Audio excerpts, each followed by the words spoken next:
मुसाफिरों, hope आप सभी अच्छे होंगे और स्वागत है आपका हमारे इस चैनल में। तो आज की वीडियो में हम बात करेंगे केदारकंठा ट्रैक के बारे में। Kedarkantha track one of the best winter trek है इंडिया का और ये एक आइडियल ट्रैक भी है बिगनर्स के लिए।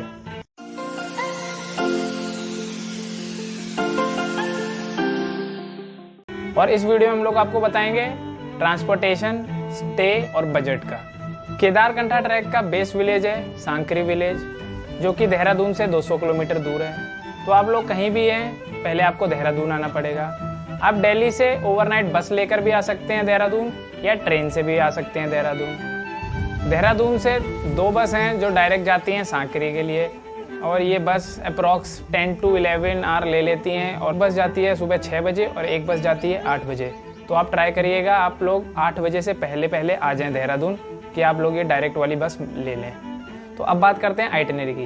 केदारकंठा ट्रैक के 3 रूट हैं। एक रूट है बहुत ही सेक्लूडेड सा, जो कि इंडियन हाइक और अदर एजेंसीज कराती हैं। और अगर आप लोग 5-6 लोग जा रहे हैं अपना ही और किसी एजेंसी के थ्रू नहीं जा रहे, तो आप वो अवॉइड कर सकते हैं और जो 2 मेन रूट हैं उससे जा सकते हैं। इसमें पहले रूट में आप लोग समिट से बेस कैंप जूड़ा का तालाब होते हुए सांकरी जा सकते हैं, और दूसरे रूट में आप समिट के बाद बेस कैंप से चले जाते हैं हरगांव और फिर वहां से नेक्स्ट डे सांकरी आते हैं। हम लोगों ने जो ट्रैक रूट लिया था वो हम लोग समिट के बाद हरगांव गए थे और हमने नेक्स्ट डे हरगांव से सांकरी आए थे। डे 1 देहरादून से आप लोगों को बस लेके सांकरी के लिए जाना पड़ेगा। सांकरी में आप नाइट स्पेंड करोगे और नेक्स्ट डे ट्रैक स्टार्ट हो जाएगा आप लोगों का।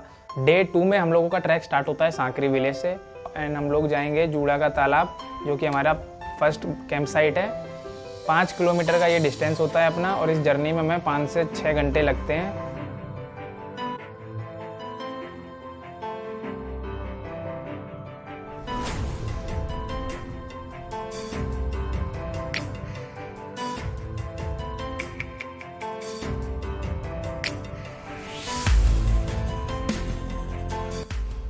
में हम लोगों का ट्रैक स्टार्ट होता है जूड़ा का तालाब से केदारकंठा बेस कैंप के लिए। 4 किलोमीटर का ये डिस्टेंस है और इस जर्नी में हम लोगों को 4 से 5 घंटे लगते हैं।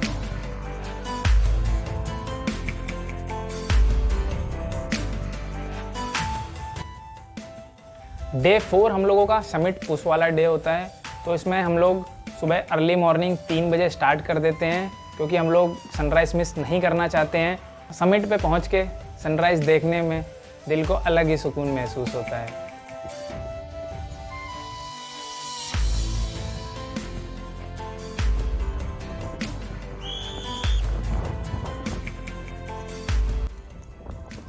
तो हम लोग केदारकंठा बेस कैंप में आके वहाँ से अपना सामान लेके नेक्स्ट अपनी कैंप साइट हरगांव के लिए निकल जाते हैं।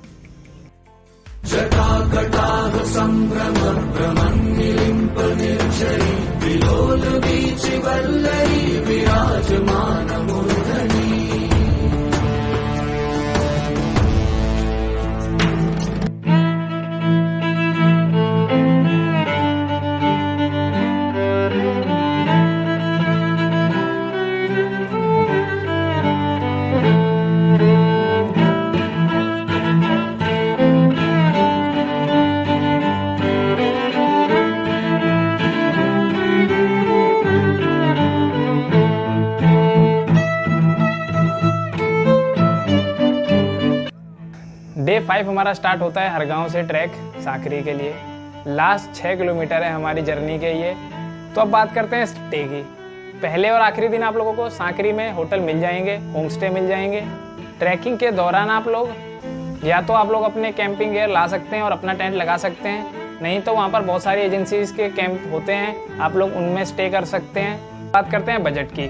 दिल्ली से अगर आप बस से आ रहे हैं देहरादून तो 400 से 500 रुपये लगेंगे, और अगर आप ट्रेन से आ रहे हैं तो आपके 200 से 300 रुपये लगेंगे।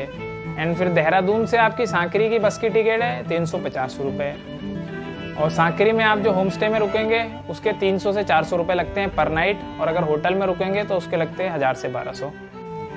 एंड ट्रैकिंग के दौरान आप लोग जो कैंप में रुकते हैं उसका 600 से 800 रुपये पर नाइट होता है, प्लस फूड बजट जो कि मैक्स टू मैक्स 1000 रुपये होगा, प्लस मिसलेनियस एक्सपेंसेस के 1000 रुपये जोड़ लेते हैं अप्रॉक्स, एंड आपका ग्रैंड टोटल होगा तब भी अंडर 5000।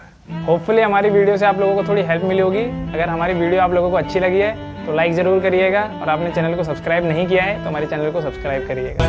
नमो नमो शंकर भोलेनाथ शंकर रुद्रदेव हे महेश्वरा।